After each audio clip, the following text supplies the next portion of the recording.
Hello, dear viewers and listeners. Welcome to the latest episode of Extra Extra. It's all about whiskey. This is our season 4 concluding episode. And just like we concluded season 3, we are going to take a look at the top 20 whiskies of 2023 as announced by Whiskey Advocate magazine. Joshua? Yes. I sent you a note saying, don't look at this list. Were you naughty or nice when it came to looking at this list? So I was, for the most part, nice. I know one of them for sure. And then I saw another one, but my brain is like a sieve and I forgot the second one that I saw. So, it'll all, except for one, it will all be a surprise to me. Okay. So we're going to do what we did last year, which is Get we're going really to play drunk a little and then just go through the list. Is that what we did? just last on year? eggnog, only eggnog. And it has to go straight into your veins, which is where it lives after you consume it anyway. And so we're not going to play a guessing game for all 20, but I think there are key moments on this list where I think it's fun to see, does it make sense to you? Have you heard of it? Have you seen some buzz around this? So without further ado, Joshua, I'm going to frame this on behalf of Whiskey Advocate because they have a nice little body of text here at the top, and it says, our top 20 whiskies represent a curated collection that deserves your notice. This assortment features hidden gems offering exceptional value, standout examples leading their respective styles, and superbly crafted bottles worth seeking out. Above all, each whiskey in this list stands out as a beacon of excitement, highlighting the pinnacle of a year filled with remarkable tastings. Oh, I like that. That's a nice paragraph. A little bit of poetry, right? A little bit of poetry right there. Yeah. Right. To our understanding, Whiskey Advocate puts together their tastings throughout the year. They do assign numerical values, and then they have an editorial meeting in anticipation of putting together this top 20 list, where they return blind to their most highest of scores. And then a top 20 is born of that. So these aren't just the top 20 scoring whiskies of 2023, but are instead an amalgamation of the best whiskies they've had. The best of the best. Sure. Yeah. Okay. So where would you start a top 20 list? The one thing that I do know about this list is when Whiskey Advocate do it, they do a countdown of the top 10 starting at 10 and then down to 1. And then once that's released, they release top, 11 through 20. Yep. I think last year we went from 20 down to 1, if I'm not mistaken. So you and I did, yes. Yeah. So let's just, let's do that again. I quite liked that. So the good news is that is what we're doing. My question is, what would you have in the 20th spot? Oh, what would I have in the 20th spot? Oh, boy. Remembering it has to be a 2023 release. Yeah. And it's a hugely unfair question. I do not expect you to get this correct, Joshua. No, I mean, can you narrow it down for me? Can you give me? Well, I'm curious about process, right? Oh, process. Which is when you and I put together our two top 5 lists for pours, American and an earlier episode where we talked about Scotchies or single malts, I should say. Yeah. There's an idea, and I was thinking mostly of your top 5 list, where you came out the gates with real affordability and talked about affordability. Yeah. And one of the things we said in that episode was whiskey has been too cheap for too long, and we need to get out of the headspace where pricing starts here and maybe go to pricing starts here. And for listeners, I started my hand in a lower position and then I raised it to a higher position.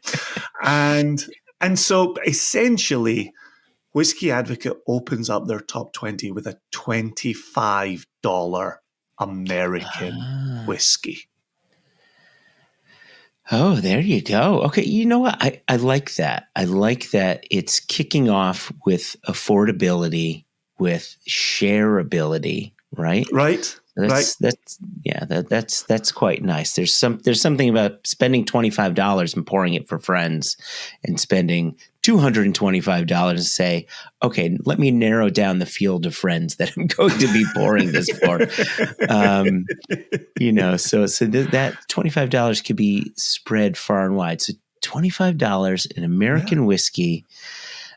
I want to say it's got to be some sort of a bourbon, maybe like a BIB, bottled in bond bourbon that's got big flavor, decent ABV, but a good price.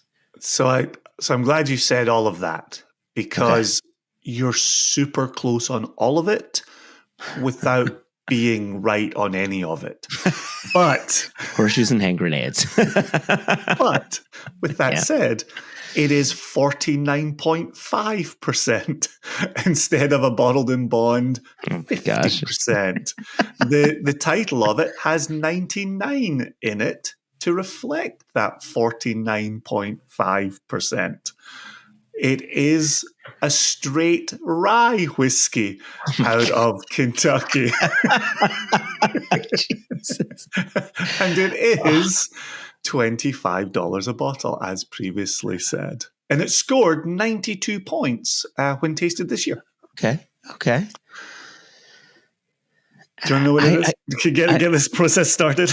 Yeah, I'm trying to think of a rye whiskey that is 99 proof, 49.5% alcohol. It's Kentucky. So is it a Heaven Hill product? Oh, so it might be. See, now you've got me going from brand names to distilleries, and it's not a strong suit of mine. Yeah. I will tell you, it is Ezra Brooks 99. Ah, okay. Well, here's the good news. I don't know who has the Ezra Brooks. I mean, right? This is so telling of like two guys who focus on malt whiskey. Like, oh, and then there's this bourbon brand. What's the distillery name? I don't know, but it's a brand. Yeah, you want to focus on an esoteric single malt producer in Rhode Island. Rhode Island might be one of the only states in America without a single malt producer. Am I right in saying that? I don't know why I'm asking you that follow-up question. I don't know. Here are other things we don't know on our podcast. So Ezra Brooks 99 kicked it off. So that's nice to see a rye whiskey. And like I said a second ago, it's nice to see that affordability creep in. Certainly something that you and I tried to put in our top fives of whiskeys worth your Does time. it talk about flavors at all? That's the one thing I can't remember. Does it highlight any? You have to click out to learn more, and then they have so I'm going to do that on select whiskeys, but I'm not going to do that starting in position number 20. Okay, cool. Number 19 comes from Japan, and I had a bottle of it on my shelf for donkey's years. Actually came from a very dear friend, Christopher Jew, who brought it back from a trip to Japan, and it was a cheap. I don't think it's the same one. I don't think you and I have the same one, but Joshua Ricci's off screen to is it this guy? Pull out. It is not. What's that you're showing? It's not coming through on the camera too well. It's Nika. It's Nika whiskey from the barrel, but it's some special little bottling. So obviously it comes from Japan, but I think rumor has it's a lot of Ben Nevis it's going on in here. Naturalized Japanese whiskey. Yeah, which but yeah, is it this one or is it not this one? It's not. No, Nika from the barrel is a little cracker as well, although the price went quite far north on this. This is a $70 43% Japanese, and I want to say blend. And I am correct because, as I said a moment ago, I have a bottle of this. Had it on shelves. It's now in storage or in a box or in my closet. Who the heck knows? Yeah. So I don't think it's Hibiki because I don't think I've ever seen you with a bottle of Hibiki. Yeah, you're correct. It is not. Okay. In creating this dram, master blender Jota Tanaka blends 4 styles of whiskey, all produced and aged at blank distillery, which is located at the base of blank. How familiar are you with Fuji? I am not very familiar with Fuji. I was surprised to see it in the US. I thought Fuji was a dedicated Japanese blend. And so I guess here we are sitting here. This is 2023. This reflects what was released in 2023. So I wonder if 2023 is Fuji coming to America? Fuji Gotemba Distillery. Yeah, it's funny for the number of Japanese brands that I import through as being part of Impex. There are no blends in the range. So a Japanese blend is simply something I haven't really paid attention to, right? It's not a competitive thing, so I haven't paid attention to it. Yeah, good to see Fuji coming in at number 19, though. That is, and there's no age statement attached, and as I said a moment ago, it's 43%. Okay. Number 18 is actually a cousin, a sister / brother of one of last year's major talking points. And so it's nice to see this distillery back in it. Okay. Could you give me a country? It's not American. It is not Japanese. It is not Scottish. Oh boy! So I'm guessing is it India? It is not India. It's not. It's a country that actually had quite wonderful representation in last year's top 20 list. Ireland. Correct. Right. Yeah. Oh yeah. I remember there was like a single barrel that won in last year's top 20. Okay. And this. Hopefully, I'm not giving away too much for you here, but this was the one.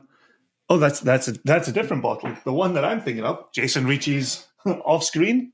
Yeah, here you go. I ended up purchasing this for an Irish tasting I did March 17, based on the results of the top 20 list that we covered last year. And so I am showing Joshua the Chinkapin, the Virgin Chinkapin Oak from Teeling that was high up in the top 20 last year. And so it's them again, Joshua. Do you know what they put out? Do you know what they put out in 23? The Nolans are going to kick my butt for not knowing this because I know they're such big fans of Teeling and good Irish whiskey. Wait a second. Was it another Virgin Oak bottling? So it's not. But it's a strike 3, Jason. No.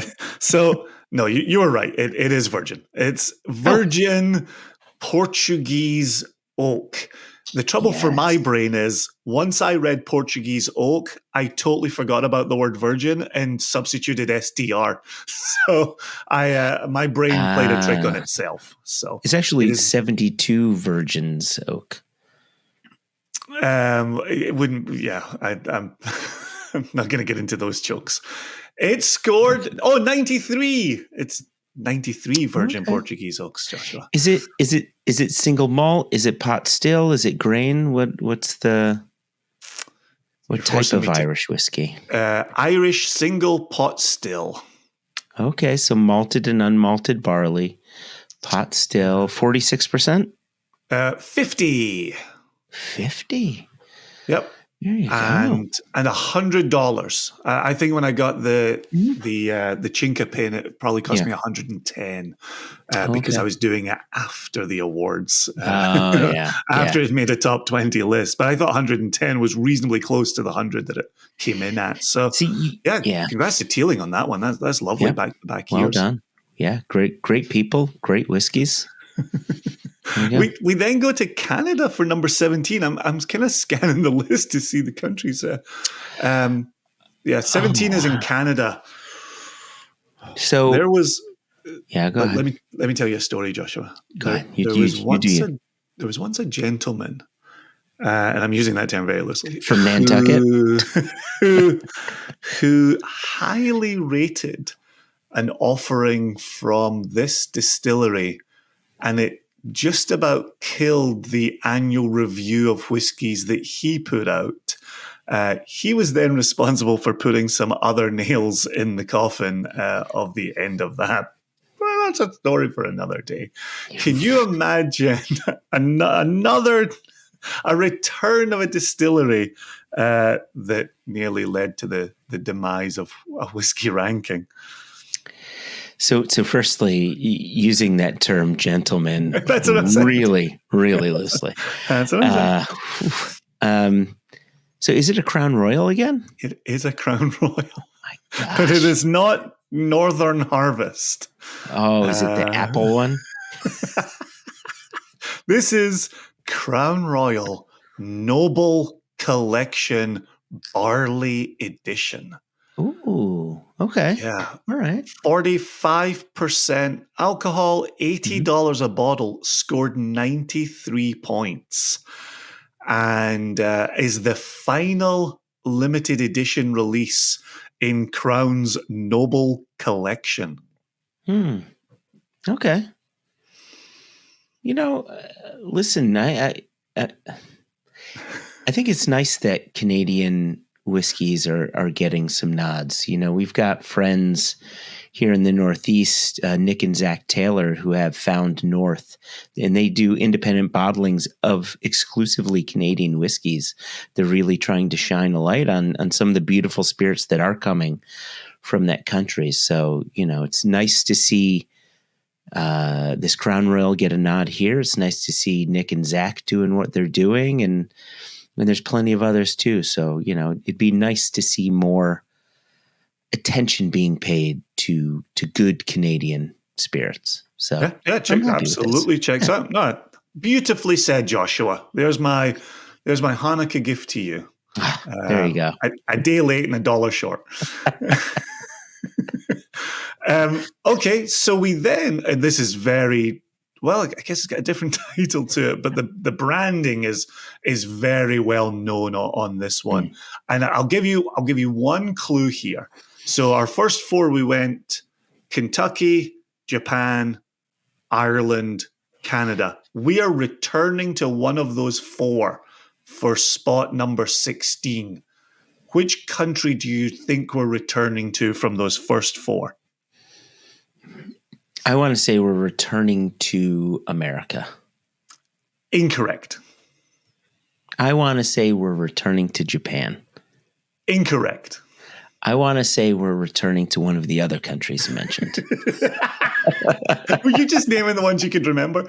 Yes. Is it another Irish whiskey? It is another Irish whiskey. Hey, there you go. All right. First time. First time. Yeah. So this is from the family, very well known, that to my mind, the family of Yellow Spot and Green Spot. Oh, yeah. Okay.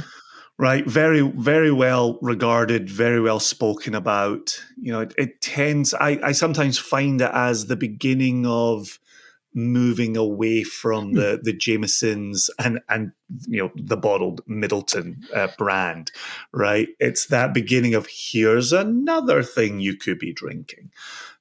Do you have that experience with Yellow Spot and Green Spot? Is that a way you pitch them to people? So, assuming you pitch them to people? Oh yeah, hold on. Oh, Joshua reaches off camera again. I've got a little yellow spot right here, which I'm going to pour. The jokes write themselves.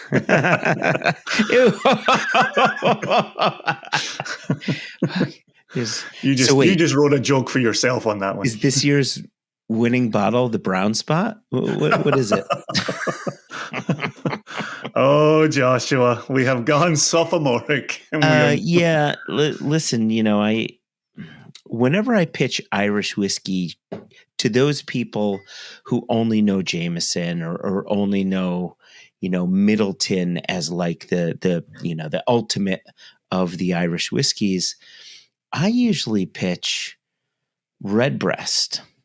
Absolutely, yep. right? Jason reaches off camera, pulls up a redbreast. Yeah, there. the Oh, the LaSalle Lestelle one too. redbreast. Yeah, I mean, just to give you an idea. Well, I guess I've had this for 3 years now. This yellow spot, 2 or 3 years. I don't love the yellow spot so much. I've had the blue spot, which is quite nice, but it's never a thing that I reach for. I really talk about redbreast. Believe it or not, I urge people to drink Jameson because I think it's a solid little blend. It's an easy drinker where you could just hang out and have a conversation with friends. So I don't necessarily try to pull people away from Jameson. Well, let me tell you a little more about Green Spot now. We've reached the controversial portion of today's episode. Green Spot, Quail's Gate. Irish single pot still. This Green Spot expression is the third bottling in its Wine Geese series, a tribute to Irish diaspora. It's finished for 16 months in Pinot Noir casks from British Columbia winemaker Quail's Gate, owned by the Stewart family, whose ancestors immigrated from Ireland to Canada over a century ago. 46%, $70 a bottle, and scored 93 points. Yeah, interesting. What makes Green Spot? Like I feel Yellow Spot is a 12-year-old age stated whiskey. Do they attach an age to? No, there's no age on this one. Nope. Okay. This is just going by name of Quail's Gate. Yeah, we're not hiding to nothing with this list because I'm just like, yep.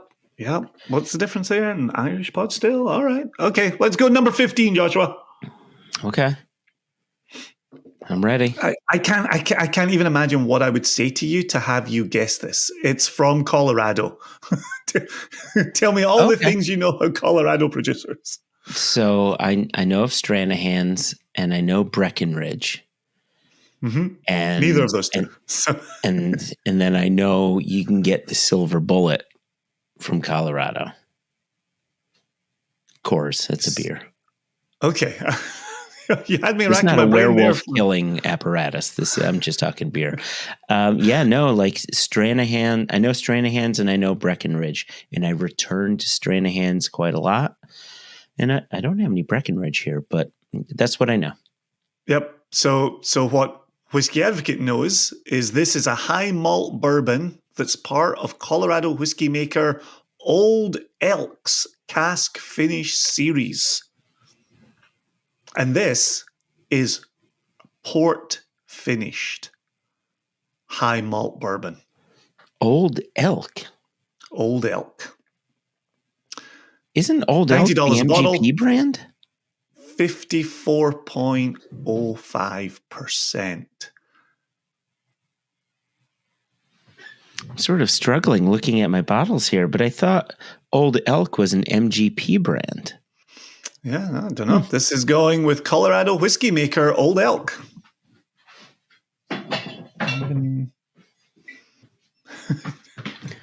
So I've got a bottle of Old Elk. Straight bourbon whiskey. Master distiller is Greg Metz.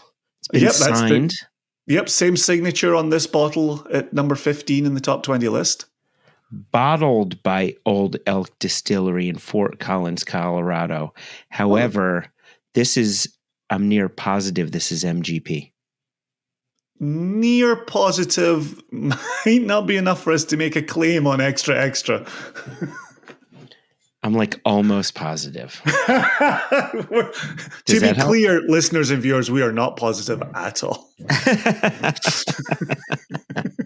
And all I have done is quote Whiskey Advocate magazine. Here you go. So anybody who wants to reach out, questions at One Nation Under Whiskey. Especially if your name was it Greg Metz? Was that the signature on the bottle? Oh boy, Joshua, the things we get into here. All right. We have reached Scotch whiskey in spot number 14. There you go. All right. global brand.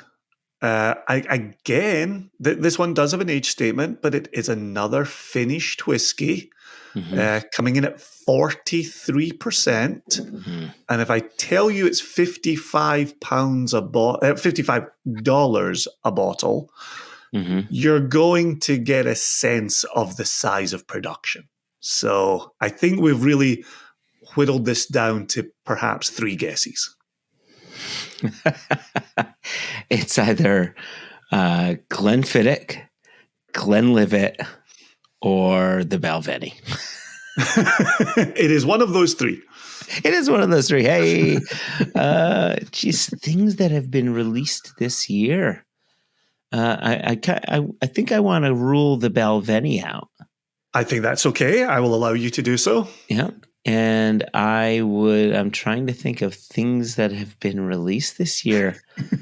I feel as if I haven't seen many new Glenfiddichs. Okay. So I want to say it's a Glenlivet of some extraction. You talked yourself out of the correct answer. I mean, like I said, a Glenfiddich of some extraction.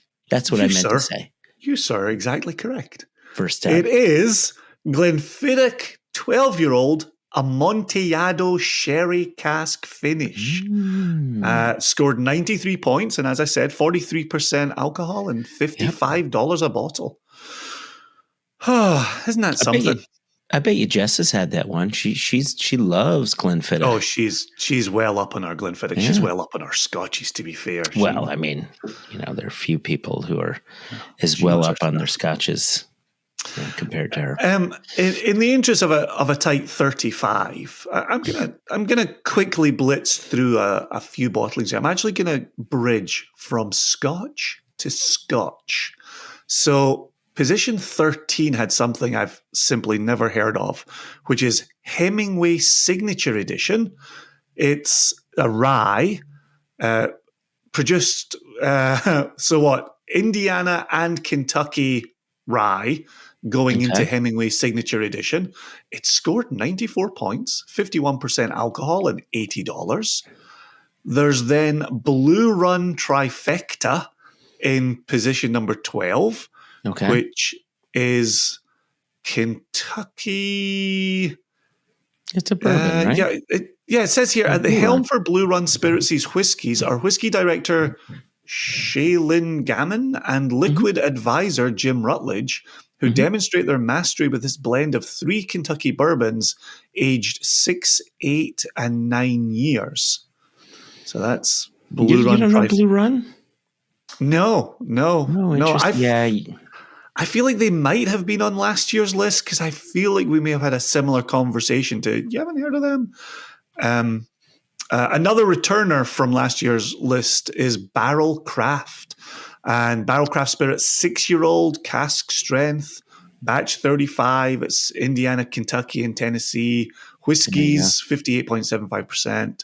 $90 a bottle, and it scored 94 points. So that's good to see. So Hemingway Signature Edition in 13, Blue Run Trifecta in 12, Barrel Craft Spirit 6-year-old cask strength in 11 brings us to another Scotch whiskey in position number 10, Joshua. And I'll quickly put you out your misery. It is not one of the big 3 players that you named moments ago, but it is not a million miles away. Can you give me other signposts to work with here? This is a cask strength offering that is released in batches. This is batch 12. It will run you $105 and you will gain 58.2% in alcohol. Really puts it into a category that we talk about a fair bit, but it's not one of our category mainstays. By which I mean it's not Glenfarclas 105, it's not Aberlour Abuna, but it's in that family. So I feel as if we've mentioned a third distillery that's within that family that you didn't mention just now. Go for it. And I get the sense that it could be Tamdhu batch strength. I knew you were going to say Tamdhu, and it's not Tamdhu. It's I not knew you were Tamdhu. going to. No, I knew you were going to say that because you're right to say that. You're right to add that. It's the third one. Yeah. It's not Tamdhu. It's if there was a fourth, it would be this one. Oh wow. You're going to know this within half a second. It is. I don't know if it's saying too much. You'll forget by the next release and the next number anyway. But it's in the same family as the winning whiskey in today's top 20. It is somebody we were sampling in 2011, 2012. Glendronach cask strength. Never did get them into the single cask nation spirit of collaboration. Is it Glendronach? It is Glendronach, right? Yeah, Glendronach. It's one you and I don't talk about Glendronach cask strength batches as a fourth member of that family. That's Glenfarclas, Aberlour, and the one you just said. Yeah, it's interesting. Glendronach was a brand or distillery that I quite liked for some time, and then it all became too heavy for me. Their spirit is so heavy, and I haven't returned to it, and so this makes me want to return to it and see what's going on here. Okay, yeah, I think one of the key elements to pull out here, and I thought about this when I saw the number one whiskey on this list, but this is Rachel Barry. This is Rachel Barry with Glendronach, Benriach, and Glenglassa, and Brown Foreman, and what an achievement, right? That's to your very point of.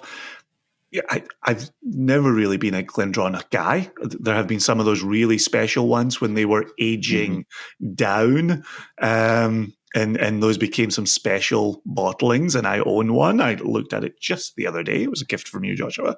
Thank you.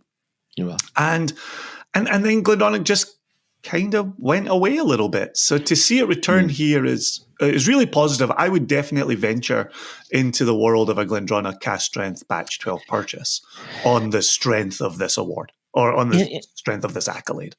And I like that it's returning under the banner of Rachel Barry, right? Yeah. For a while it was just this was Billy Walker and what Billy did.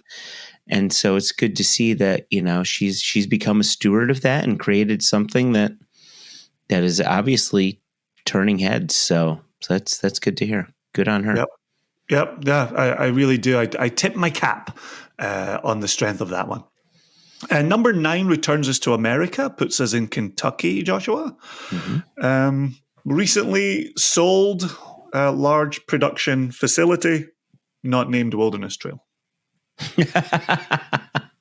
Recently sold production facility in Kentucky that is not named Wilderness Trail. Recently sold. I feel like I can't think of who it is, and I feel like as soon as you tell me, I'm going to say, of course it's so-and-so. Yeah, the BBC? British Broadcast Company? It's what I think about every time I see BBC. Who's the other BBC in Kentucky? I don't know why it may be the Irish whiskey that's doing it to me, but yeah, Bardstown. Oh, Bardstown. Yeah. So I don't think of Bardstown as BBC. I just think of Bardstown as Bardstown. Yeah, it's the Bardstown Bourbon Company. It's the BBC. Oh, that's so funny. I think of just Bardstown as Bardstown. Okay. So this is their collaborative series. This is in collaboration with Foursquare. The blend of 7-year-old Indiana rye and 17-year-old Tennessee bourbon is finished in rum barrels for nearly 2 years.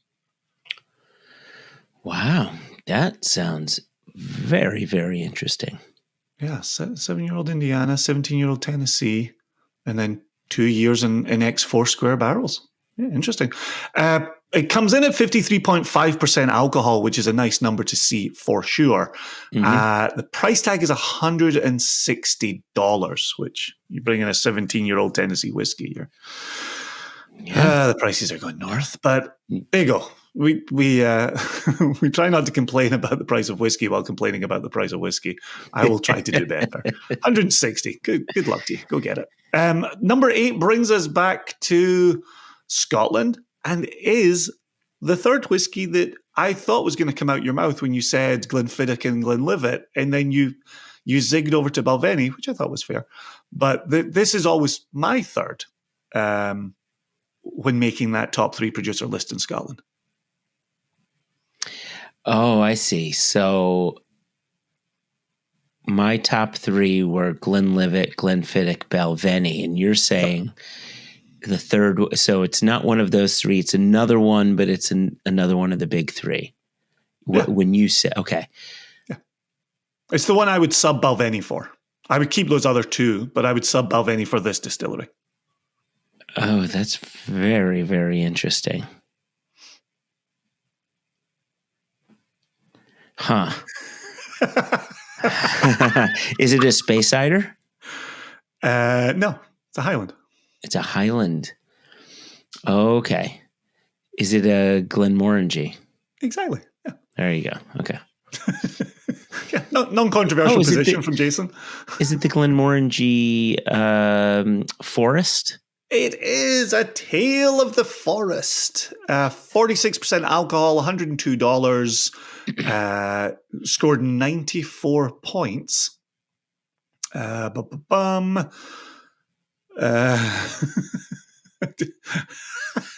I'm so sorry. I was trying to tease out the piece of information, and what they decided to go with was, under master distiller turned mad scientist Dr. Bill Lumsden, Glenmorangie has earned its position at the avant-garde of Scotch. While not every one of his experiments goes as planned, this expression should please traditionalists and adventurous drinkers alike, and then goes into the tasting notes. That is such a like, listen, we get he doesn't always do it right. Like, come on. But he, a squirrel finds an acorn every now and again. That's what I take from that statement.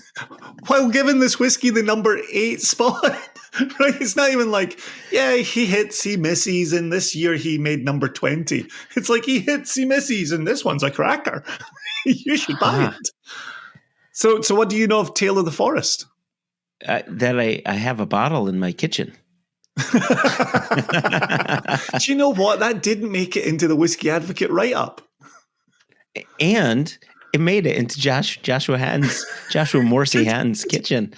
Yeah, I want to say that there has something to do with, like, they used burning twigs to make this, or they put something, strange in the mash to give it this, like, forest floor kind of thing. Am I right?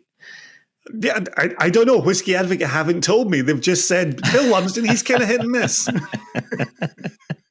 Like, why would we tell you about the whiskey we selected for the number 8 position? I can run and grab that. Nah, we're good. The bottle? We're good. Okay. We got a tight 30 to be right, yeah, tight 30. Tight 30. Yep. Yeah, we haven't hit the 30-minute point yet, which is nice. We haven't even hit the 20-minute point yet. So number 7 keeps us in Scotland, but is bottled, is released, is branded as a double-double. As a double-double? Yeah. What do those words even mean? Well, I'm trying to parse that from Whiskey Advocate right now. Blank aged the malts and grains for 21 years and then created the blend, returning it to the barrel for further aging before finishing it in Mizunara oak casks. So this release has a 21-year age statement. Okay. Hits the cough button. It is 46% ABV. Okay. It is $150. Okay. And it scored 95 points. And if I told you the master blender, you'd be much closer to guessing what's going on here. Yeah, I'm trying to think of producers that have put out a Mizunara finished whiskey in 2023. I seem to recall a Glenfiddich in Mizunara, but that wasn't 2023. Yeah, not this one here. Man. Oh, okay. Wait a second. I'm trying to think of, okay, what parent companies also own Japanese companies? I was racking my brain. As soon as I saw Mizunara, I was like, who do they own? There's so many owners. It runs So so is it deep. a Beam distillery? It is not. It's a very natural place to go, and it is not. It is. We are talking a blended Scotch whiskey, Joshua. Oh, okay. This is there you go. It's Dewar's. It's Dewar's. It's Stephanie McLeod. Yeah. Exactly. Yep. This is Dewar's Double 21-year-old Mizunara Oak, and the opening salvo here is Master Blender Stephanie McLeod leans further into the experimentation that saw her use Mizunara oak casks for Dewar's Japanese Smooth, this time as the final step of the 21-year-old's aging process. There you go. 21-year-old blended malt makes spot number 7. There you go. Yeah, that's quite special, isn't it? It is, right? Yeah. Yep. Numbers 6, 5, and 4 are all Kentucky. 6, 5, and 4 are all Kentucky. All Kentucky. Kentucky. Bourbon's rise. I wouldn't mind going to number 3. It's kind of where this is all heading, isn't it? All right. So a quick bridge from number 7 to number 3. So number 6 is Maker's Mark Cellar Age 2023. Interesting. 57.85%, $150 a bottle, scored 94. Checks out. Number 5 is Wild Turkey Master's Keep Voyage. Hey.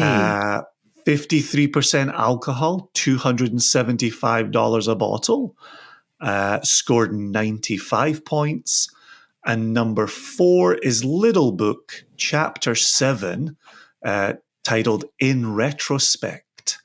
And that is 59.05%, $150 a bottle, and scored 95 points. So there you go. Maker's Mark, Wild Turkey, and Booker's Family there.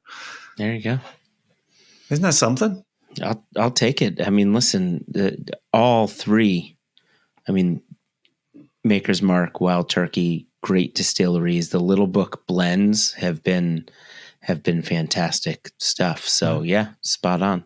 Yep. Chapter 7 makes it into the 4th spot. So, well, with number 3 in mind, this is the shirt of choice. This is my Westland colored shirt. It is not Westland branded shirt, but every time I look in my closet and I see this shirt, I ask myself, am I having a Westland kind of day? And this morning, the answer was very much yes. I am having a Westland kind of day. So there is no guessing to be done here. We already texted our congratulations to the Westland crew. We were distinctly privileged to record a live podcast at Westland on the day of launch for Gariana 8. November 5th of this year. We said to a person, Jess was there, members of the nation were there. It was an absolutely cracking day. And to a person, we said, this is some of the best Gariana we have had in this 8-bottle series. Incredibly well put together.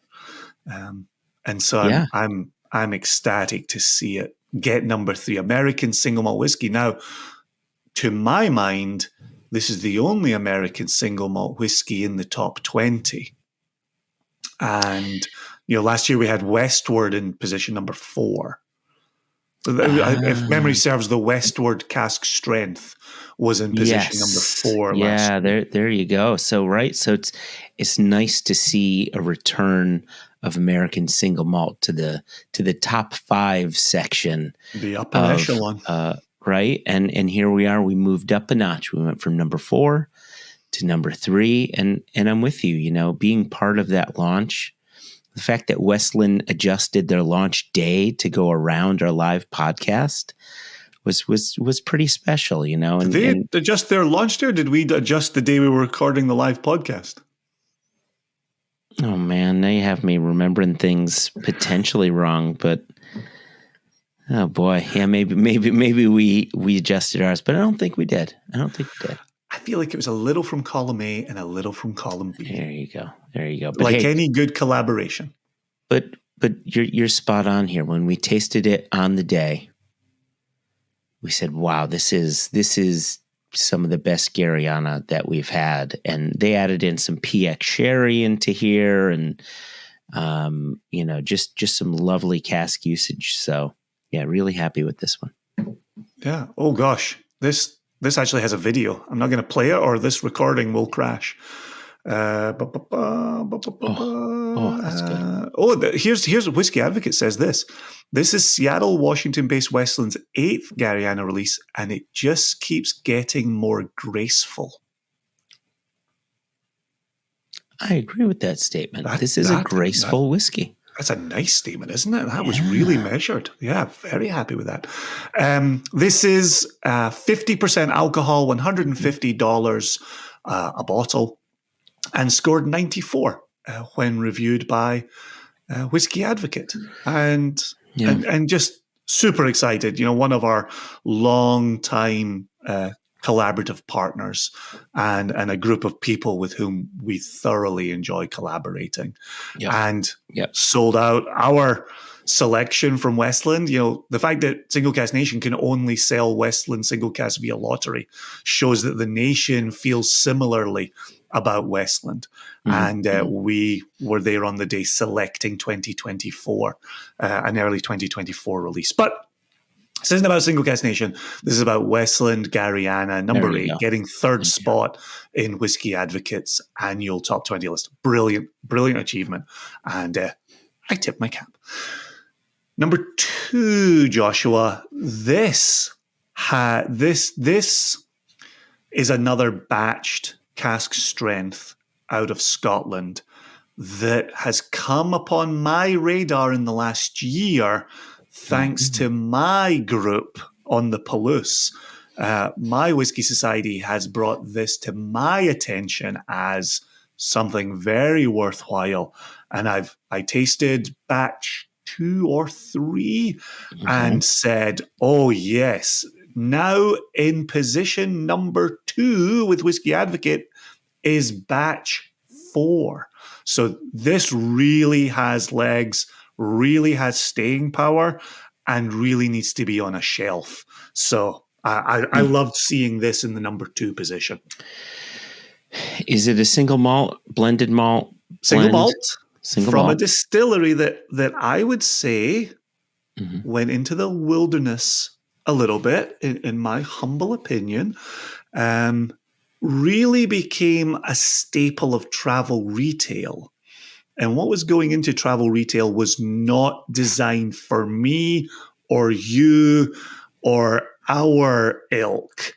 And now here's a batched cask strength offering that absolutely is for me and you and our ilk. It's not Isla, right? It's not Isla. It's not Isla. Speyside? It's not Speyside. It's a Highlander. It is a Highlander, and to a sub-region that we are quite fond of. Western Highlands. You had me at Island. Well, that could be a number of islands. Correct. It could be Isle of Skye. It could be... Come on, out of the islands, who really went all in on travel retail and didn't produce anything that we bought? I seriously am having a brain fart here. Hundreds of Viking releases. Hundreds. Oh, Highland Park. Yeah. Highland Park. Oh, Right? okay. They went into that little place where it was Forgot like, about that. Yeah. And at 40% again, you're story alcohol. driven, right? It's story and box and label.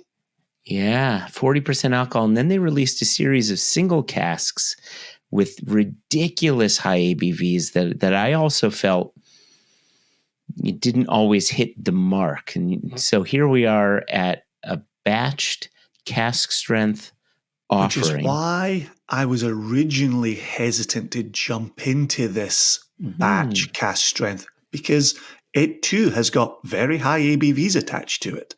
And the recollection was Highland Park hadn't been doing too well at the high ABVs. These batches are fantastic. Absolutely fantastic. So this is Highland Park cask strength batch 4, 64.3% alcohol. Oof. Which, again, in the grand scheme of things, higher for us is very appealing. It is something we seek out. Yeah. However, the history we were having at those higher ABVs was not successful. Correct. 64.3. So I haven't had batch 4, so I can't speak to the 64.3 on this one. But the high strengths I've had on previous batches, cracking whiskey. NAS, non-age stated whiskey? Non-age stated, $100 a bottle. And it's just Highland Park cask strength. Yeah. How have I not paid attention to this bottling? Because we didn't need to, right? The whole recent history, the last decade of Highland Park, you and I talk very fondly, very often of Hjarta, as a high water mark that, what's come close to Hjarta since Hjarta. These are good. These are really good. Worth your time. For those that don't know what Hjarta was, that was a bottling from 2009. 12 years old and cask strength. I think they only made 3,000 bottles, but man, that was a release that both you and I have purchased multiple bottles of. Yeah. So are you saying, and I want is this a declarative statement? Are these cask strength or batch strength bottlings of the quality of that Hjarta? They're different. Yeah, they're different. I wouldn't say pick one over the other or one replaces the other. Hjarta remains Hjarta and just drop dead gorgeous. Mm-hmm. These cask strength batches are excellent expressions of Highland Park. Okay, there you go. I'm going to seek them out. It's nice to have a return to quality cask strength Highland Park. So I'm really glad 100%. I am absolutely celebrating this. So to see this at number 2, really wonderful. Yeah, beauty. To close it out, along very similar lines, and we said this down at the Glendronach cask strength pick, is we have a return here, and it's a return fueled by Rachel Barry, and it gives us a distillery that I don't think has had its due since a couple of our friends were at the helm, and to see it take number 1, I think was a real reason for celebration. And the distillery is.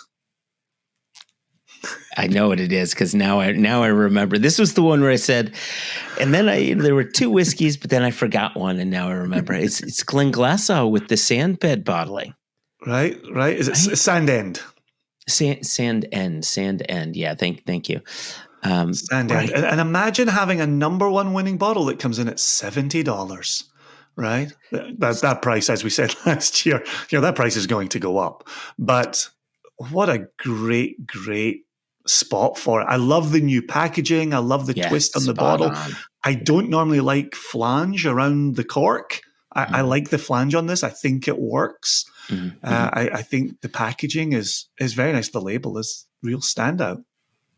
I haven't tasted the whiskey, which is why I'm saying all these pretty things about the photograph. I have tasted one of the new Glenglassaughs in that range. The 12-year-old was at Scottish Dave's on Saturday. It was. Yeah, it was. That's not the one I had, though. Charlie Prince had a cheeky wee pour of that. Okay.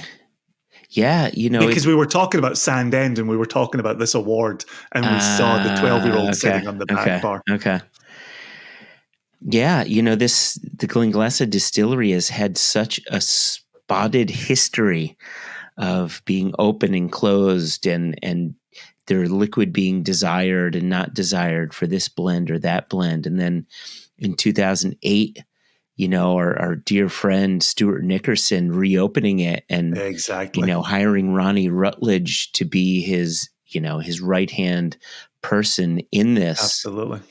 And then it gets sold to Brown-Forman. And, I think one of the things that was so interesting about the Brown-Forman purchase of Glenglassaugh is when they purchased that distillery along with Benriach and Glendronach, all of the focus went to Benriach and Glendronach. And at first I was thinking, man, you're not giving Glenglassaugh its due. Yep. And if you really think about it, I think they had to play the waiting game. I think they wanted to ensure that the distillery was being represented in the absolute best light.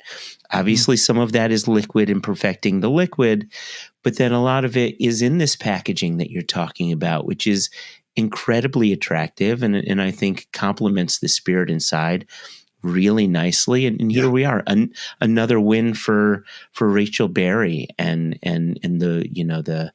the master blending that she does of this spirit. Again, hat tip to her and hat tip to Brown-Forman on finally giving Glenglassaugh its due, and to Whiskey Advocate for recognizing this. That bottle is 100% on my list to get because for a number of reasons.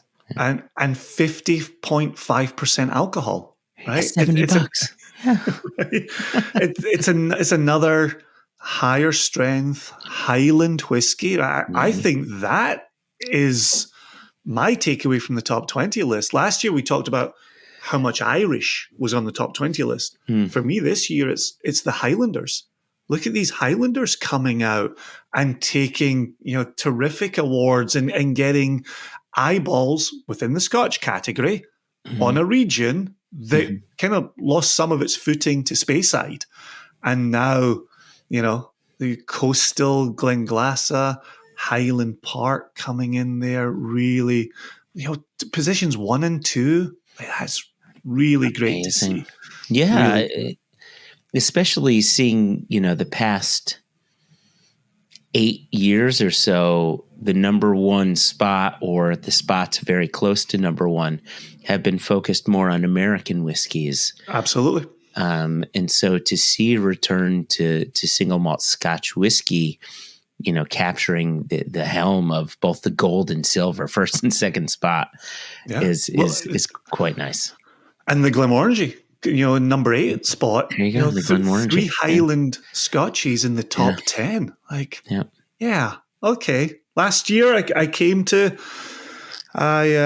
terms with the rise of Irish whiskey, and I applauded my Celtic cousins, and to see 3 Highland Scotchies in the top 10 and a Gary Westland. I can rest easy this day, Joshua. So, wonderful. I've been looking forward to this list coming out and looking forward to recording this episode of Extra Extra. So this has gone the way I'd hoped. However, with a tight 35 in mind, we better skedaddle. Before we do that, I will draw attention to our email. You showed it earlier, but please do drop us a line. info@singlecastnation.com or questions@onenationunderwhiskey.com. No E in whiskey. Subscribe, tickle that bell, do the things that grown-ups do when they're on the YouTubes.